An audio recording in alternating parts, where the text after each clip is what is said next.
Hey, hey, hey, happy Monday. Come on in, pull up a chair. The Gaming Gang Dispatch is in the air.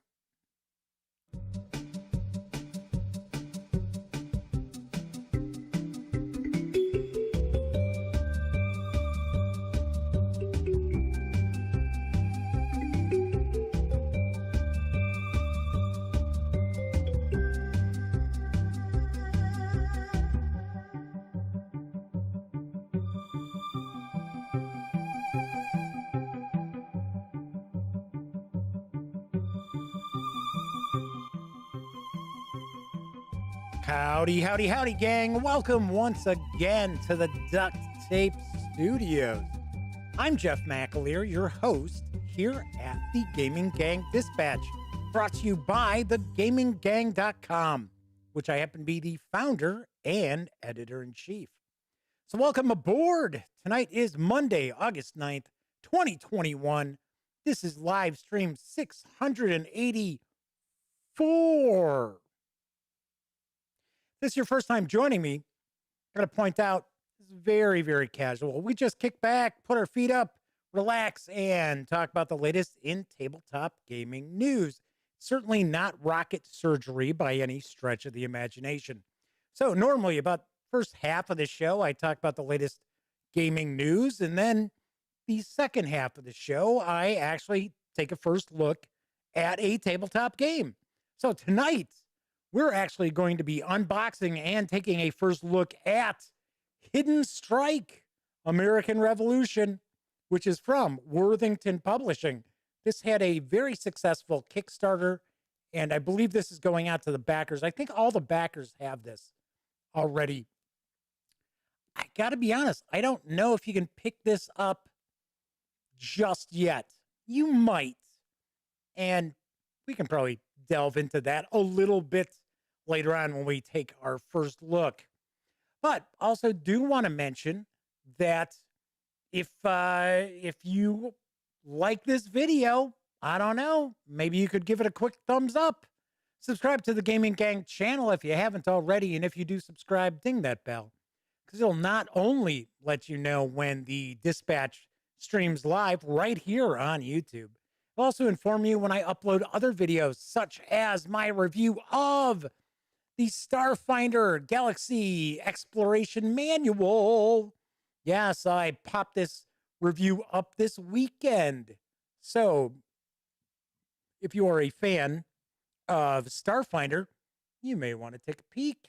You might want to take a peek. Got to point out, my voice is really off today. I don't know. Kind of strange. I don't know what's going on. We'll find out. Hopefully, it kind of gets back to normal here. But yeah, it's just off a bit. I don't know. Maybe it's from my, cardiovascular rehab that I did today or something, because I am actually kind of sore. Just like here, where they cracked me open. Anyway, when you're not watching videos on the Gaming Gang channel, be sure to visit thegaminggang.com for all latest in gaming news, reviews, and a whole lot more. You know the drill. Get your geek on at thegaminggang.com. Also, this is a live stream, so that also means that there is chat available. It's not on screen. It's one of the ways I keep some of the more unusual commenters at bay, but I do my best to pay attention to chat. So if you want to say howdy, or maybe you got a question, a comment, by all means, chime in. I will do my best to respond. Looks like chat is off and running already. So first off, the Motor City Madman. Yes, the Madman, one of our chat moderators, is first out the gate saying howdy. We've got Nicholas Stanishak. Beat Cafe has joined us. I'll have a special message for Beat Cafe in just a little bit after the news. Doug Roberts is with us as well. It's Mew is in the house. Melwinius from York is here. JP Falconer Honor, or JPF as I like to say, is also here. Let's see, is that it? I don't know. I think I've said hello to everybody. I think, maybe. So it's Muse asking if I traded my voice to a sea witch for a pair of legs. I already had legs.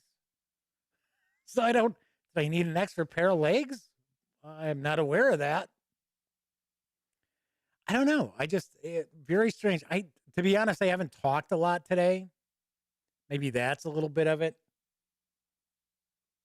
Could also be my nose was running a few minutes before I started the show, which is really strange because since I had the triple bypass, I got to be honest, my nose runs a lot. And I thought originally is because they had me on diuretics for a month. And it was like my body was getting rid of fluid however it could. And I thought that was it. But I don't know. My nose still runs a lot. But strangely enough, when I'm doing the show, it kind of stops. I don't know why. I have no idea. All right. So it is Monday. We got a brand new week ahead of us. Let's jump on in. I've got a good bit of news today. So first off, arriving later this month from Gamewright is Happy City. And here's a wee bit about it. Become the mayor of your own mini metropolis. Buy buildings to attract residents, increase their happiness, and earn an income. But plan carefully. You'll need money to grow, but only the satisfaction of your citizens counts towards the final score. Don't we wish that was the truth in real life? Strike the perfect balance to build the happiest city in town. Happy City includes rules for two ways to play: a family version and an expert version that features more interaction and strategy. Happy City is for 2 to 5 players ages 10 and up. Plays at around 20 to 30 minutes. It's going to carry an MSRP of $15.99 when it begins arriving in stores on August 21st. This looks kind of cute. It's like it might be fun for the whole family. I get a kick out of some of the advanced, which I believe is going to be the next image that pops up. It's got kind of a red background. The advanced buildings. It's like, oh, look, it's a castle. Here's a mountain with what appears to be maybe a llama. I don't know. But $16 looks like it could be a good bit of fun for the whole family. All right, moving right along. The first expansion is going to be arriving for Direwolf Digital's Dune Imperium. Here's what I know. Conflict spreads across the Imperium in the first expansion to the award-winning board game. The board game Dune Imperium begins a new chapter with Rise of Iz. I think that's how it's pronounced. It's IX, but I think it's Iz. A full expansion that introduces cunning new twists. I've got a cunning plan, me lord. And strategic challenges. Dune Imperium is one of the hottest board games of the past year.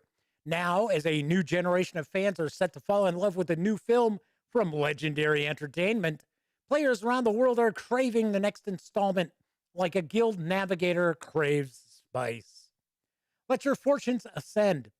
Enter the fray as one of the 3 new great houses with unique leader powers. Acquire technological innovations from the planet Ix for a lasting strategic advantage.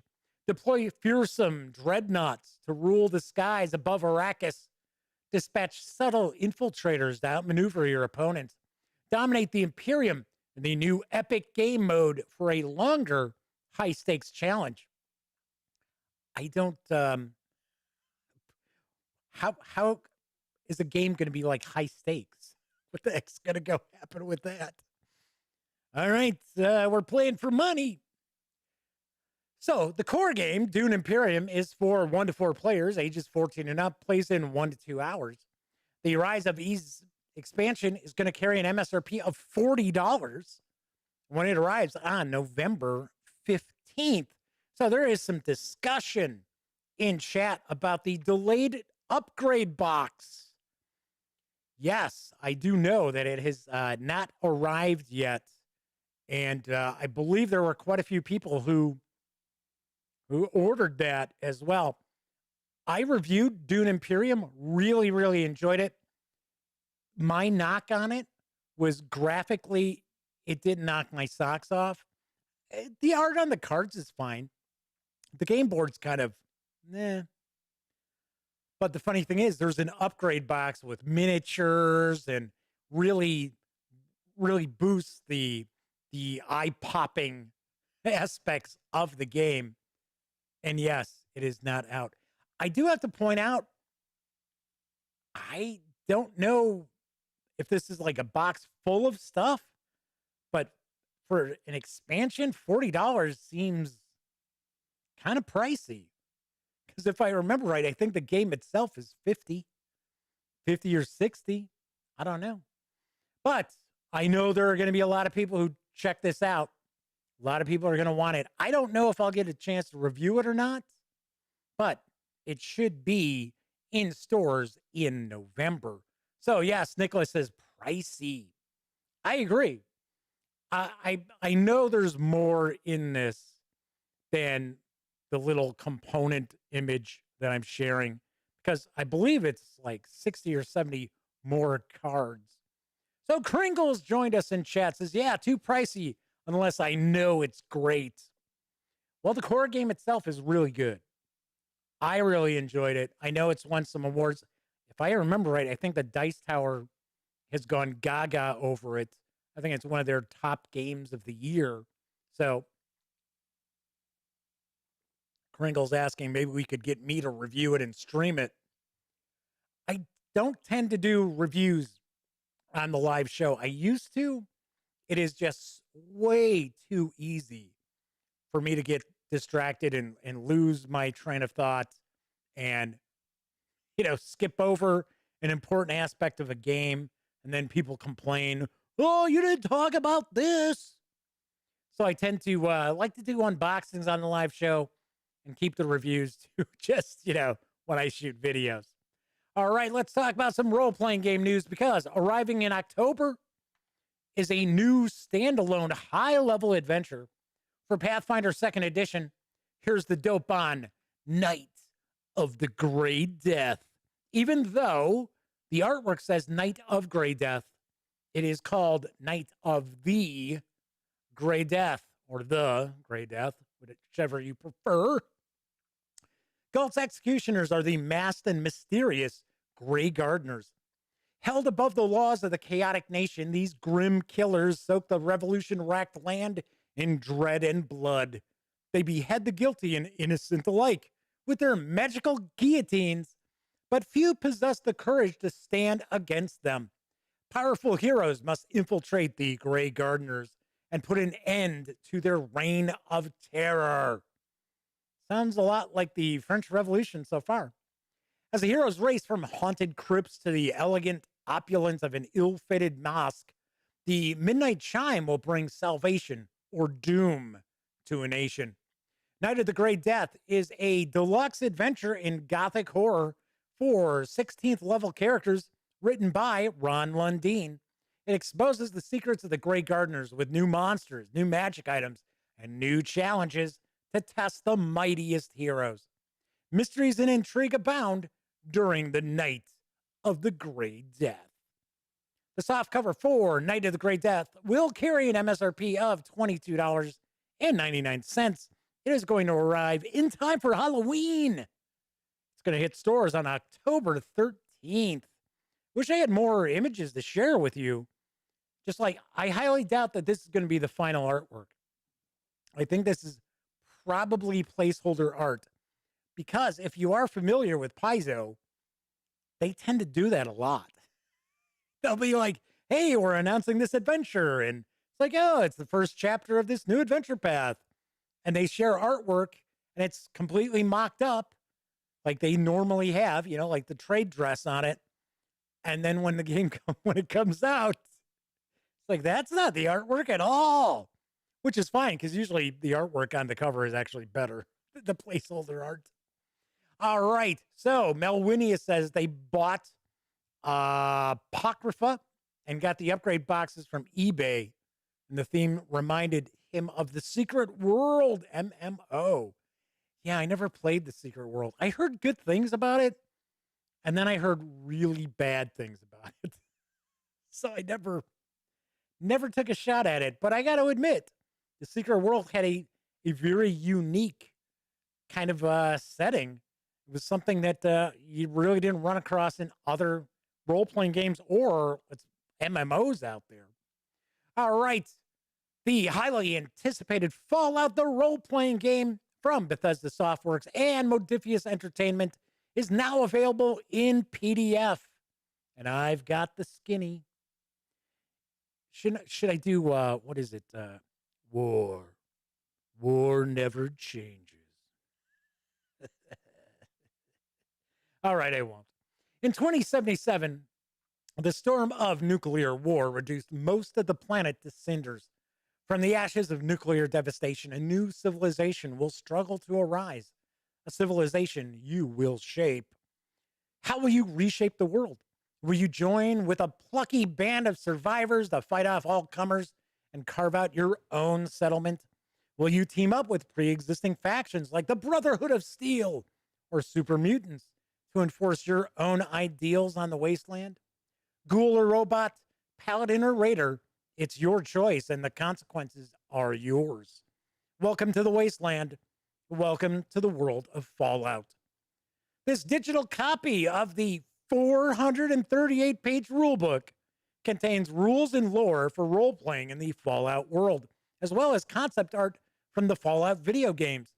Utilizing Modiphius' celebrated 2D20 cinematic role-playing system, the Fallout RPG will take players on an exciting journey into the post-apocalypse.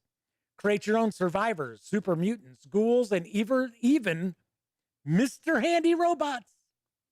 Immerse yourselves in the iconic post-nuclear apocalyptic world of Fallout, while game masters guide their group through unique stories and encounters.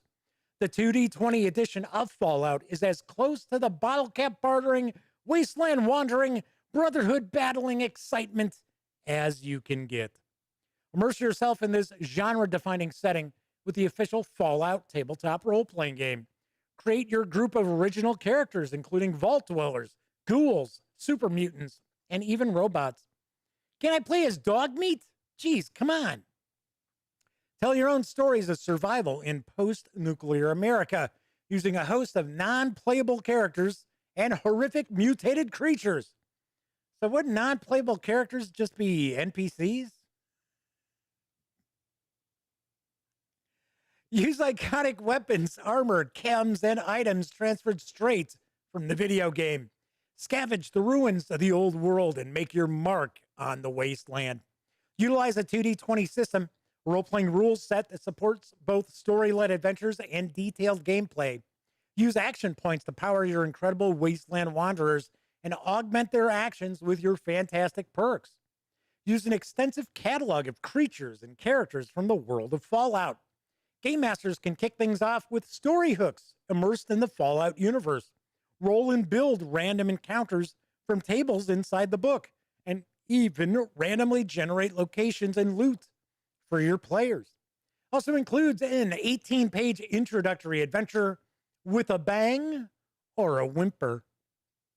The 438-page PDF is available right now over at Drive-Thru RPG for $20.99. Which I got to say, that is actually a pretty damn good deal. 438 pages, $21. That is pretty sweet. So, few things that I know. Now, first of all, Modiphius Entertainment has sent me a PDF, which, of course, I don't review PDFs, but I might send it along to... I might send it to Sammy, although I know Sammy's got a lot of stuff that she's working on currently as far as getting reviews out. But I do understand that this is supposed to be a much crunchier version of the 2D20 rules. So if you have checked out, say Star Trek is pretty middle ground as far as the complexity on the 2D20. John Carter, Warlord of Mars, is a bit lighter, whereas Conan, Adventures in an Age Undreamed of, to me, is a bit crunchier than Star Trek. And I understand this is the crunchiest of them all. It's Mew who points out they're really excited for this RPG. Lord knows how many hours they lost in New Vegas back in the day. I remember the original Fallout. Yes, that's right. I played the original Fallout when it came out. And I was even, I think I was in my 20s at that point. Omanal's joined us in chat. Good to see you, Omanal. Omanal points out the artwork looks pretty good. I agree. The artwork looks really nice. There is, as I mentioned in the little news piece, they're also utilizing a lot of concept art from Fallout as well. So pretty cool. So Omanal says, I'm afraid to see all the stuff they have on pre-order. JPF says the Fallout board game from FFG got off to a rocky start, but the expansions really improved it. I did not have an opportunity to play that. I did review the Fallout miniatures game from Modiphius Entertainment, and I thought that was fairly well done. But once again, I found that the miniatures were pretty pricey for what you were basically getting. But pretty cool. So Omanal says Conan 2D20 is their favorite. That is a good role-playing game. I reviewed it and gave it a big thumbs up. So Kringle says it looks amazing, but it's going to be so crunchy. I tend not to play crunchy games. I tend not to run crunchy games. I've gotten away from crunch. I got to say, I'm not necessarily a big, like, super rules light sort of person. It's not like I'm like, oh yeah, I'm going to run Maze Rats. But I don't want to have to sit there and have umpteen mechanical systems having to run through my head to run a game. But we shall see. We shall see. All right, my final news piece. There is a new collection of modern-day Call of Cthulhu adventures. It's been released by Stygian Fox. Here's the deets on Occam's Razor. Brian N. Sammons presents 7 Call of Cthulhu scenarios, all with mundane solutions. Spoilers! The simplest answer is usually the right answer. However, each also contains a must-have mythos section that provides mythos solutions to the investigations as well. There are 7 modern-era adventures of mystery and death. A whole pack of trouble. A group of film students have gone missing while shooting a found-footage-style movie over college break. Eye of the Beholder. 5 days ago, a young woman disappeared while working on an art project. Frozen Footsteps. A Wendigo-obsessed professor heads off to Michigan's Upper Peninsula for some rare, for him, field work and discovers far more than he bargained for. There's Dark and Deep. A snuff film is making the rounds in which a woman is mauled to death by a deep one. Are the film's establishing shots enough to track down the lighthouse where this was filmed and get to the bottom of things? Visions from Beyond. A late-night voicemail left by a friend/relative in need of immediate help is followed by them not answering their phone. Damn it, I hate when that happens. There's The Watchers. The investigators are contacted by a single woman who lives alone and is being watched by unknown people. And then there's A Cleansing Flame. Bodies are being discovered burned to death with no known fire starter or accelerant present.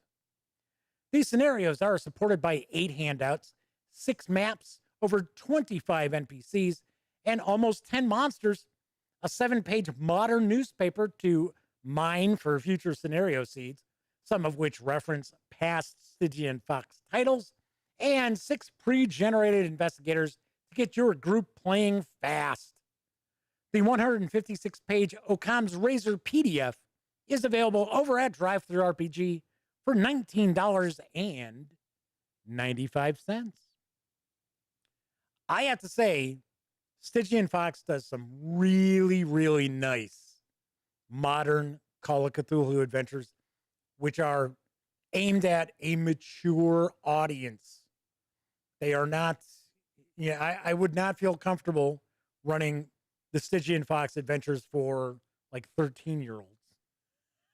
I'd be like, no. So Kringle says, when the old ones rise, I no longer answer the phone for distant relatives or long lost friends. That's right. When the stars are right, be sure to check your caller ID. All righty. So that is the news for tonight. Of course, the last two news pieces I was talking about Drive-Thru RPG. Don't forget, the Gaming Gang, thus the Dispatch, are affiliated with the One Bookshelf sites. So if you are going to visit, say, Drive-Thru RPG, please stop by thegaminggang.com first. Click on one of our banner ads. That way, if you happen to make a purchase, I get a little portion of that sale. And all those nickels, dimes, and quarters really do add up and help keep the Gaming Gang around. Speaking of keeping the Gaming Gang around, if you like the channel, if you like the website, if you want to buy me a Coke or coffee or a beer, you can.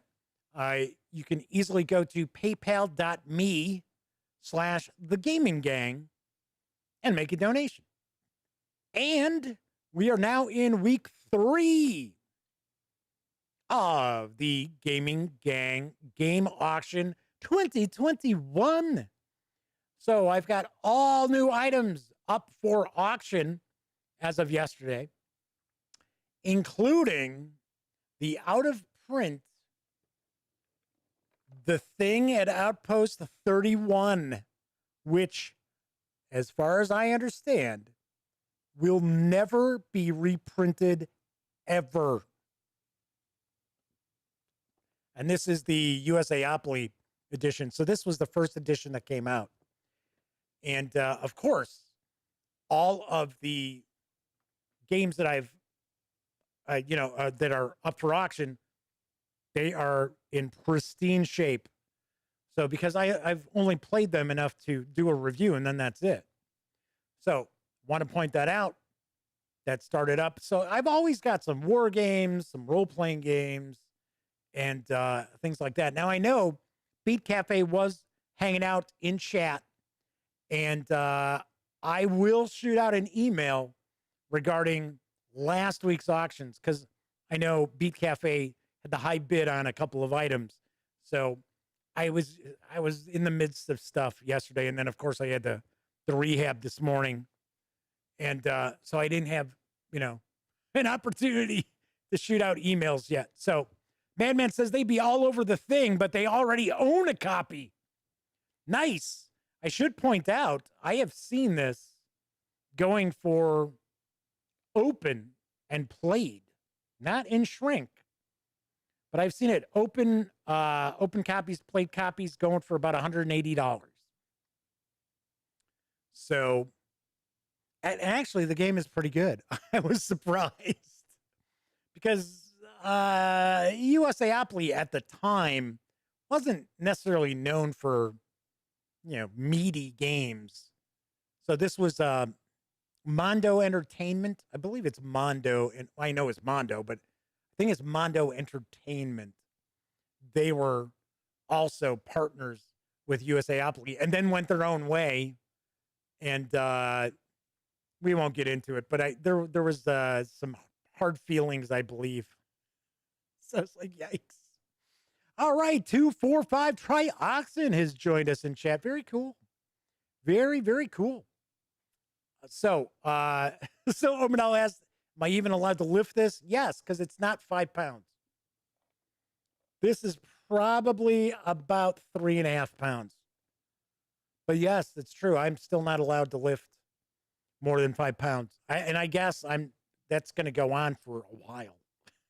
So just like I'm doing the cardiovascular rehab, and one of the nurses keeps telling me, hey, slow down. So, take it easy. And I'm like, well, yeah. She's like, you're going to be really sore. I said, well, I'm kind of doing the pace that I did because I did cardiovascular rehab before when I had the stent put in. And I had to laugh. She's like, yeah, but it's not a stent. It's like they cracked you open. Omanel says, never review Frosthaven then. 30 pounds of game now. Jeez. Wow. That is pretty wild. Madman says, dang, with all that and the Adventure in Middle-earth books, which I had in the auction the first week, they're gone. The Madman's like, I can make some money. Yeah, you could probably pay for your trip to Dragon Con. Pretty sweet. Pretty sweet. So, yes, just so you know, we do have the auction again. I am probably going to do 6-7 weeks because I got a lot more stuff coming. I mean, I could have just been like, oh, yeah, here's like 50 things. But I was like, I don't want to be dragging 50 things around. So, sweet. All right. Anyway, something else I wanted to mention, and if you could, regardless if you're watching live or after the fact, please put this in the comment section. If there's a company that you would like to see me do an interview with at Gen Con, let me know. Because I am going to start reaching out. I've already set up a couple. AEG and Czech Games Edition reached out to me to set stuff up. So I'm already going to be doing interviews with both of those companies. But if there's a company out there you would like to see me do interviews with, please let me know, because I will definitely reach out and try to set some stuff up, because I'm probably only going to set up about 5 interviews a day. I think this year I'm going to try to focus more on kicking back, playing some games, even though I'm flying solo. I think most people realize that I'm kind of an extrovert anyway, so that's not going to be a big deal. Plus, yeah, I know a lot of people in the industry as well. But yeah, I'm not. I first couple of years when Elliot and I were both working together on the Gaming Gang, we used to just go nuts with the interviews. Of course, they were only audio, but we would just be running all over the place and things like that. And it was like, no way, never again. So, Kringle says, looks like you'll just have to play Swords and Wizardry then. Nice and light. There's some discussion about rules heavy and rules light. I got to point out, I will have my review of the complete box set for Swords and Wizardry soon. To start reading it, I got to bust out my hardcover, but it does strike me as it is different. It is not just copied and pasted from the hardcover book. So the Madman says they canceled their trip to Dragon Con, didn't feel comfortable with the Delta variant and going back into the office next to unvaccinated people. Okay, I understand that one. I'm with you on that. So, according to what I've heard, now there was just an email that came out today from Gen Con saying that everybody's going to have to wear a mask. And they're going to have to wear a mask indoors and anywhere outside that, you know, that they're running something, they're having something, that there are a lot of people.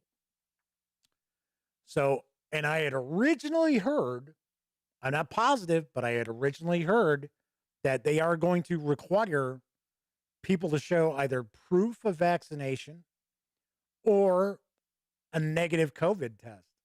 So I'm not positive, but that's what I heard. So they're kind of looking to do what Lollapalooza did. So that's why I still feel pretty comfortable as far as going to Gen Con. And I don't have an office to go to or anything like that. So everybody around me is vaccinated as well. And of course, I will be very careful.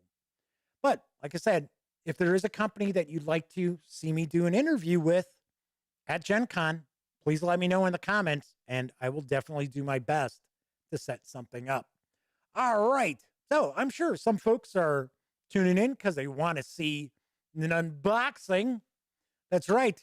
Today, I am going to be taking a first look at Hidden Strike, American Revolution, which is from Worthington Publishing. It's designed by Maurice Suckling and Dorian Richard, with artwork provided by Sean Cook. The game is for 1 to 5 players, ages 12 and up, plays in 1 to 2 hours. It's supposed to carry an MSRP of $85, I believe. So I am not completely positive on that. Strangely enough, if you go to the Worthington Publishing website, there isn't a page for you to order this. So I don't know. So Omanal says they're off to go swimming. Have a good time. Enjoy yourself. Madman says Dragon Con wasn't requiring vaccination or negative COVID tests. They are requiring masks. And for $10, the Madman can attend Dragon Con virtually. Really? You'd have thought it was free. Virtual San Diego Comic Con's free. Virtual Gen Con's free. So I don't know. JPF says they have their Kickstarter copy of Hidden Strike American Revolution. Speaking of, let's swing on over to the other camera because, bing, here we've got Hidden Strike. So let's flip this on over here. Take a look at the back. It says Hidden Strike American Revolution recreates the struggle between the American colonists and the British forces during the War of Independence. Each side tries to win the war by controlling a majority of regions. Confronted by overwhelming forces, the colonists will need strategy to defeat the larger British Army and Navy to gain their independence. This is a card-driven game where players manage their hand of cards, usually playing just one card a turn to allow them to move tokens representing military forces across the board into key spaces at key times. It says there are 5 ways to play. Solitaire, play by yourself. Versus, play against a friend. Co-op, play with friends. Traitor, really? Play with a liar. Okay. And Mastermind, play against a monarch. Okay. So, once again, this is for 1 to 5 players. See, the box says ages 14 and up. There was information prior that I had pulled online. I was saying 12 and up. So Nicholas says they're going to Gamehole Con virtually. I have not done any of the virtual cons. I just haven't. I just haven't gone to a virtual con. All right, I have to point out this box does have some heft to it, so that's cool. Let's open this up. All right, so we got a rule book. Let's take the rule book out. Looks like we've got a score pad as well. Let's take a look at the rules. Doesn't look like we've got a lot of pages in here. So once again, it recreates the struggle between the American colonists and the British forces. So it's showing the cards, giving us a breakdown of the card type. Looks like we have like troop strength. Looks like we've got some blocks as well. Although this is not like it doesn't look like there's stickers or anything on the blocks here. It's just kind of showing, okay, this represents Grenadiers, this represents Native Americans, that's a Loyalist militia. So all of these represent something different. Hopefully, I would hope that there is a player aid that's going to show all this. All right, so a little bit of discussion about Gamehole Con. Isn't that... So the Madman's pointing out they'd never heard of it. Isn't that like Michigan or something like that? I've heard of it, but I'm not overly familiar with it. So here we've got troop strength. Okay, so the longer the little bar, the stronger. So that makes sense. Okay, that's cool. So we got, looks like we got a lot of different kinds. Pretty wild. Pretty wild. This, look, you know, the weird thing is, and you'll have to let me know if you're watching the stream, does this look pretty dark? Because my little preview looks pretty dark. And I don't, for some reason, you know, the funny thing is, I really like the Panasonic G85, but the color always seems to be a little bit off. So kind of curious. Chime in. Oh, there you go. Game Hole is in Madison, Wisconsin. Thank you, Beat Cafe. I was gonna say I thought it was like in the Midwest. So I have pointed out before. I know I'm doing a first look here. We're talking conventions. I am gonna try to see about covering GaryCon. I don't know. It just seems like it would be fun. I've heard it's a pretty cool convention, so I am gonna reach out and see about maybe covering that. All right, so we get a breakdown here, giving us details about the cards.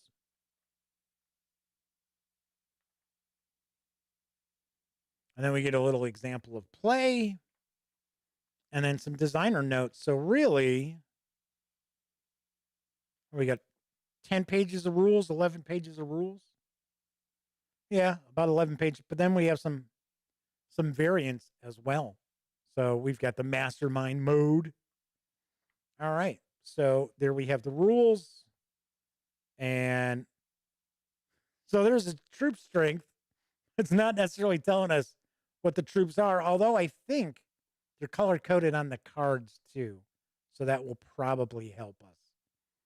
All right. So 20 pages all in all, but it's not 20 pages of rules. So one thing about a lot of the Worthington Publishing releases is that they're not super rules heavy usually. All right. So here we've got a bit of a pad, score pad, and both sides on that. We've got the board. Looks like a pretty cool board. Ooh, we got a tray. Look at that. We got a tray here. Nice. I likey. All right. So, oh, it looks like the board is pretty small. Nice. I was sitting there like, oh man, I'm going to have to be like sometimes the GMT boards, I'm like, all right, trying again. Okay, let's get this on in here. See that. All right. So let's take a look here. So we got like a Canada box up there. We got New England, Northern colonies, the Mid-Atlantic, Tidewater. So we have a force pool here. So you're going to put your little bars, I guess we'll say, your little wooden pieces. I assume they're wooden here. And then the continental player is going to have that there. Nice. Got the British fleets. So it appears this is an area control game in essence. That looks pretty nice. Cool. All right, let's see what we got here. Let's open this up. So we got some baggies. Here we go. We've got all these. So these are very small units, the little cubes. And then I can tell like the blue here. Why don't we zoom in? Because we're going to take a look at these cards anyway, too. So, all right, let's just make sure that that is focused. Because we know the G85 sometimes isn't the greatest at autofocusing. In fact, I did a review. I can't remember what it was. This was like a couple of weeks ago. I was filming a review, and I'm going through everything and blah, blah, blah. And I look at the video afterwards, and the whole damn thing's out of focus. Like, after like the first 5 minutes, I moved something, and the G85 lost the focus. I was like, oh, thanks. So, like the blue here, that's like the biggest unit, is what it looks like. And then, I don't know, that's actually got a point on it. Some of these have little, like they're little arrows, like this white one here. Huh, interesting. So we've got a couple of bags, and then we've got the bag of cubes, and then we've got a couple of decks of cards. So we have a mastermind deck. Let's see what we got. Traitor. George Washington's a traitor. Well, I would assume if you were playing with a traitor, you're not going to just be like, oh, well, it's Benedict Arnold every time. Let's see what we got here. It looks like we've got a few different decks. Nice linen finish on these cards. George Washington, founding father. Traitor George Washington. America controlled, British controlled for Canada. So we have loyalty. How's that? That's okay. Looks like, do we have stuff all broken down? Looks like we've got stuff. Yeah, sure enough. Looks like we've got different decks. Let's just kind of sort through these real quick, then we'll take a look.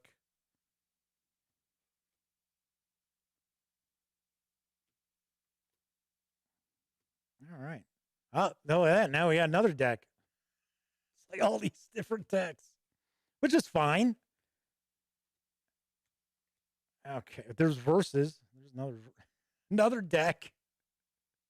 It's kind of funny. All right, let's see. The rest of this, yes. Okay, so the rest of those are American forces. Let's crack this one open. So that's kind of weird. So I see there's Mastermind deck with a blue border, and then there's Mastermind cards that have a red border. So I'm wondering if you can play against a Mastermind that's either the British, because now we got reserves. Here we go. Now we got our British forces deck. Okay, there's a versus card. This is kind of funny, sorting through all these. There you go. Benedict Arnold, traitor. Or loyal Benedict Arnold. Yeah, that is an interesting story. That is for sure. And got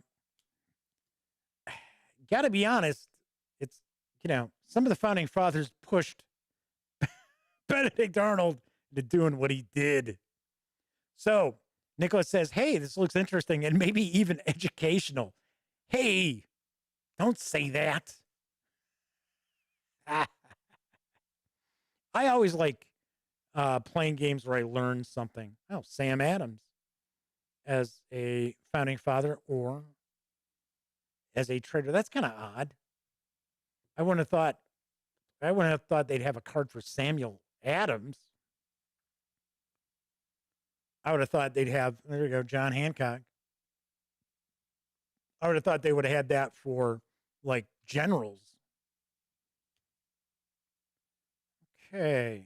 Well, almost done with this. There you go. Benjamin Franklin as a traitor. All right, that's kind of weird.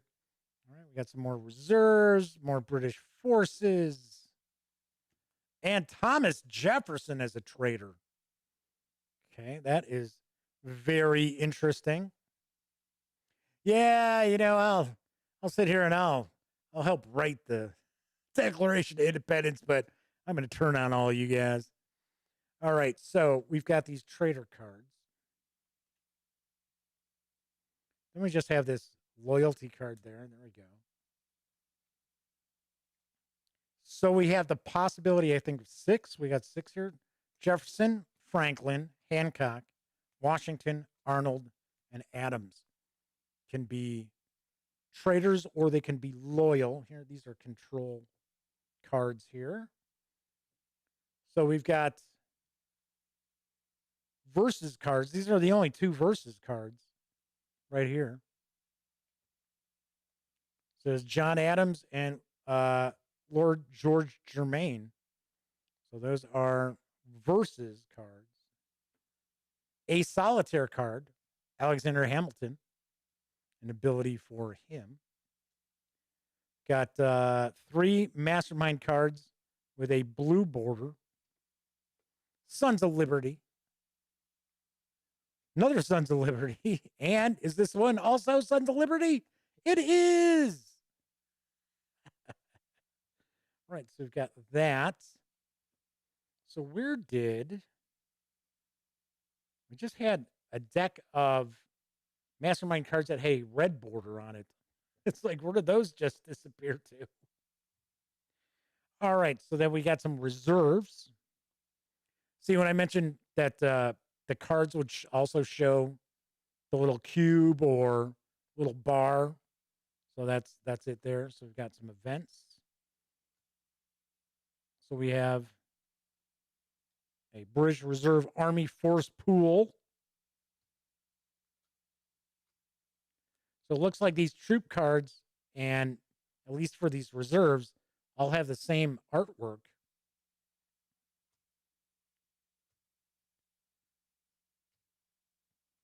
We have like events, general ability, desertion, draw the top card from the American draw deck and discard it face up. So we got delayed. If attempting to enter a region under blockade, move the reserve to the local force pool of that region. Then place this card in your hand and end your turn. And then another event. So these are the reserve cards. So this is just all, it looks like this is all maybe Brits. That's certainly the artwork that we see. So we got that. So these are just the areas British controlled and American controlled. So we've got 6 locations. Yep. There we go, including Canada. Fort Ticonderoga. So we got loyal, traitor. Damn you, loyal. Traitor, false accusation. Traitor, misinformation. Traitor until proven guilty. Traitor, defection. Loyal and loyal. All right. So it looks like a serious possibility of some traitors in your midst. So the madman says one of their relatives on his mom's side was one of the Sons of Liberty, and dad's side were British loyalists that fled to Canada. Yes, that's something that you don't hear a lot of people actually discuss, is how many loyalists after the revolution left America. Many of them went and boarded the ships that the British troops were on to go back to England. All right, so here, this is the standard deck for the British. So the troop card for the Hessians, Loyalist Militia, Dragoons, some more Loyalist Militia, British Fleet. So I'm going to take a guess that you have to play these cards to actually bring them out onto the board.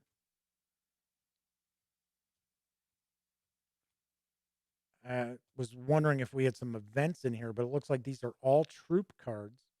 But there are some like abilities in here as well. So Admiral Rodney. Oh, there you go. King George III. So I'm just kind of curious. Yeah, see, so some of these cards are a little bit different, even though this is Loyalist Militia. It says Canada, and then it's got a special ability. This is Southern Colonies, and there's a special ability. Okay, those are Native Americans, the Shawnee. Admiral Howe, so that's another fleet there. Mohawks. And Landing Party. And the Senecas. So those are the British cards. Let's see what we have with the Americans. We're going to see a lot of militia, I'm sure. Crossing the Delaware. So yeah, so even though there's still just militia, there's different stuff down here as well. So actually, did we have, that's kind of interesting.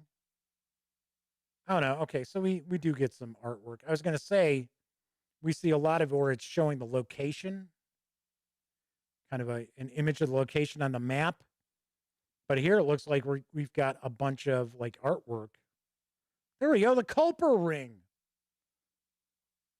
Nice. Anybody wants to sit and watch Turn from AMC? I thought that was a pretty good series, although it was not historically accurate in a lot of ways, especially with the main character. So here we go. So the Americans get events, the colonists get events, because here we have Siege, Scout. There's the Culper ring again. Sharpshooter. We get some natives on the colonist side. Women at War. That's an event there. Look, it's Paul Revere. I think that's Paul Revere. I'm almost. Oh yeah, look. Duh. Jeez. Well, that's Paul Revere, man. I'm telling you, that's Paul Revere. It's like, duh, it's right there. It says Paul Revere, Jeff. There you go. There's the raid on Fort Ticonderoga. Allied fleets.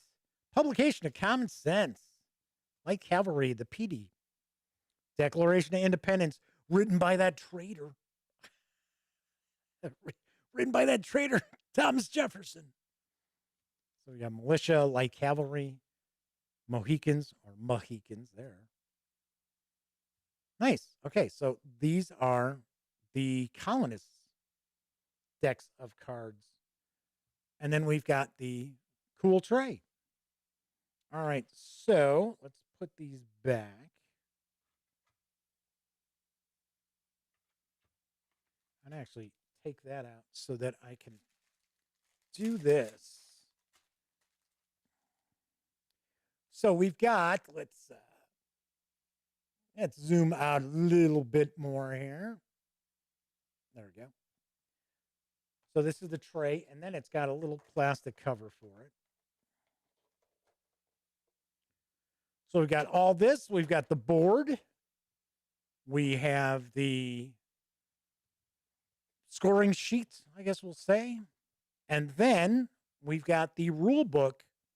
And that's what we find when we take everything from Hidden Strike, American Revolution, outside the box. The Man was asking about the learning curve for this game. And JPF mentioned, and I completely agree, that the learning curves on the Worthington Publishing games is not steep at all. Very easy to jump into. And this looks like this is probably fairly easy to jump into as well. Thing I'm curious about is you can play up to 5 players with this. So that's what I'm sort of like, I wonder, because I happen to be a big fan of the Birth of America series from Academy Games. So like 1812 and 1754. And you can have like up to 5 players in those games. And I like how those work. So I'm kind of curious. So, of course, I will have a review of Hidden Strike, American Revolution in the near future. Yes. Yes. Sweet. Very nice. And once again, as I mentioned, this box does have a nice heft, but it's not 5 pounds, so I can pick that up. So it was funny. The lightweight Gloomhaven, or is it Jaws of the Lion or something like that? I saw that. I thought, yeah, you know what? I might pick this up. And of course, I started to pick the box up. And I'm like, holy cow. I'm like, what is this, like 10, 15 pounds? And it's just like a regular size. I don't even think the box is as big as this. But it was like, holy cow. All right. So the Man says they are definitely going to have to check out the review of this and then decide if they want to add it to their collection. So what's cooking on Wednesday's show? I am going to share a first look and page through Sigil and Shadow, which is the new role-playing game from Osprey Games. This is kind of an urban horror role-playing game. We are going to take a look at this on Wednesday. So I like to make sure that I get a role-playing game release in each week. So as far as getting more shows a week, we'll see. We'll see towards the end of the month. If I might just do Monday, Tuesday, Wednesday. So kind of bouncing that around, but it will be later in the month before I even consider doing that. All right. So Doug Roberts says, I like small learning curves because I have a small brain. I'm sure he does not. Jeez. All right. That's it for this time out. Once again, if you like this video, by all means, please give it a quick thumbs up. Subscribe to the Gaming Gang channel if you haven't already. And if you do subscribe, ding that bell, because it'll not only let you know when the dispatch airs live right here on YouTube, it'll also inform you when I upload other videos, such as tomorrow's review of Watergate from Capstone Games. Yes, it's already shot. It's in the can. It is uploaded on YouTube. So be sure to tune in. It'll be live tomorrow morning. I will tell you what I think of this 2-player game. Which, geez, what could the topic possibly be? What is the theme? Pretty obvious. All right. And of course, when you're not watching videos on the Gaming Gang channel, be sure to visit thegaminggang.com for all latest in gaming news, reviews, and a whole lot more. You know the drill. Get your geek on at thegaminggang.com. Those of you who watch live, thank you very much. Always appreciate people hanging out in chat to keep me company. But then again, I also know a lot of people out there don't have an opportunity to watch live. I appreciate however you watch. If it's live or on Memorex, regardless, I definitely appreciate everybody taking time out of their busy lives to give this show a watch. So I will be back on Wednesday. And of course, until then, here's hoping each and every one of you have an opportunity to enjoy plenty of great gaming with your gang.